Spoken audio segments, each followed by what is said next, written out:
from WSLS, this is 10 News at 5:30, working for you. Now at 5:30, a landowner under fire from his community after several members say they're concerned about proposed changes to a gun range. How he's hoping to ease some of their concerns. Backlash reaches a fever pitch after an officer-involved shooting in Minnesota. These cases tear our community apart.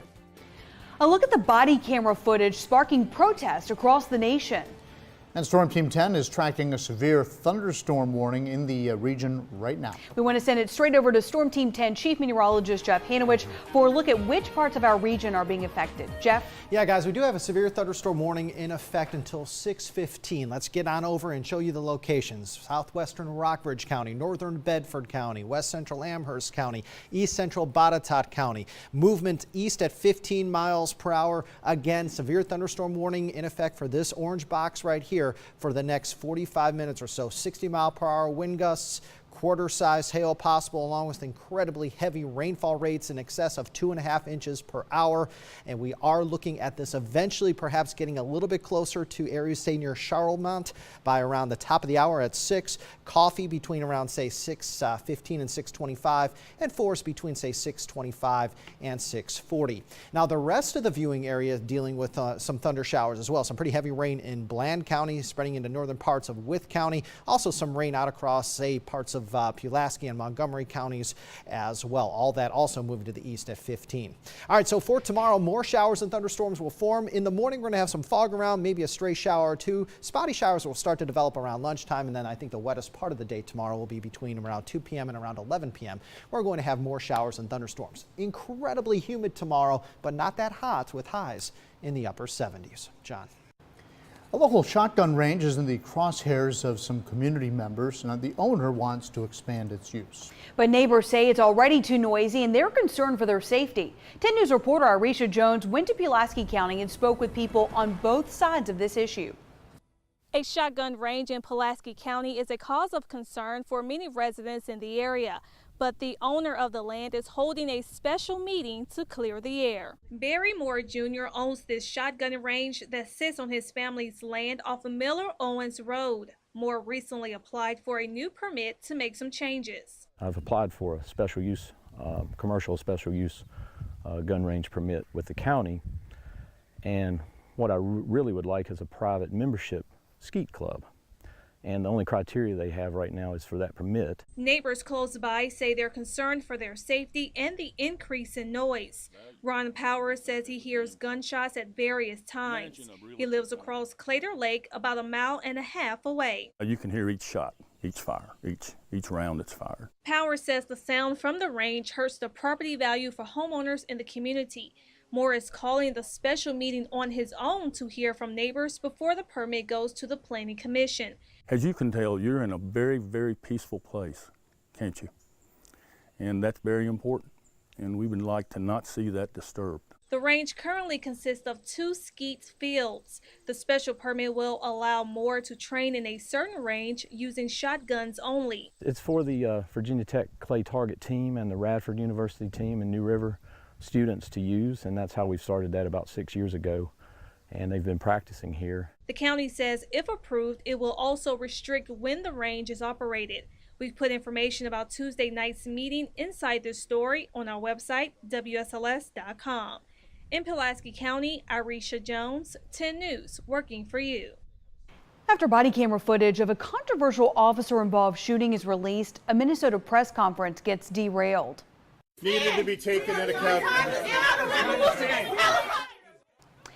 Hennepin County, Minnesota prosecutor Mike Freeman shouted down by community members and family of Thurman Blevins, who then took over the podium, demanding the officers involved be arrested and prosecuted for murder.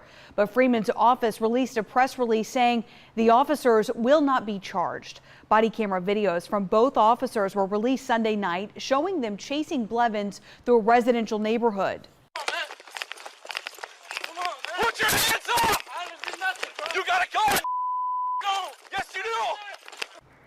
A third video, slowed and stabilized by a forensic video firm, appears to show a gun in Blevins' waistband at the start of the chase, and in his hand, just before officers opened fire, killing him. But the shooting remains controversial, and now demonstrators have planned to protest the lack of charges tomorrow evening. Mountain Valley Pipeline officials say today that they're still not sure if they'll change any plans after judges revoke permits for federal land. A spokeswoman says natural gas service is still on track to start in the first quarter of next year. Friday, a panel of judges sided with environmentalists and canceled approval for the pipeline across the Jefferson National Forest, which includes areas in Giles and Montgomery counties. The judge's ruling accuses two agencies of ignoring environmental regulations in approving the project.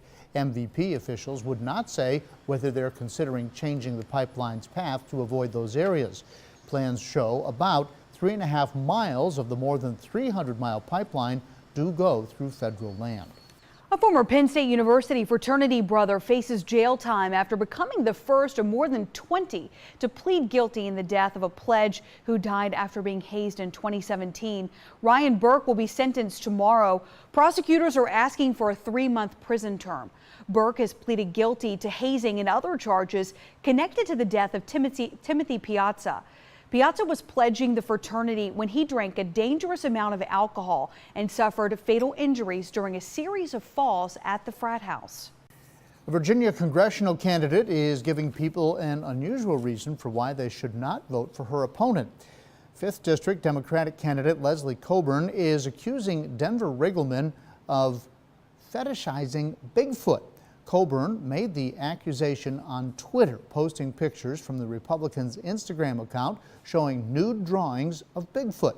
Riggleman has said the drawings were meant to be a funny mock cover for a book he wrote. Coburn and Riggleman are facing off this November for Virginia's 5th congressional district. As 8 states file suit against the government, Virginia's Attorney General has joined a larger group of officials trying to stop the release of 3D printed gun blueprints on the internet. Herring joined a coalition of 21 attorneys general asking the federal government to pull out of a settlement that would allow companies to post plans online to print plastic guns. In the letter today, the coalition raised concerns about the government's deal with Defense Distributed. That's the company planning to put the blueprints online. In a statement, Herring says the proposed rules would give, quote, dangerous individuals an easy workaround to skirt laws and background checks. He also raised concerns about putting more untraceable firearms on the streets. School leaders in Martinsville are setting new goals for the upcoming year. The district is aiming to get all the schools accredited, decrease suspension by 10%, and increase parent involvement.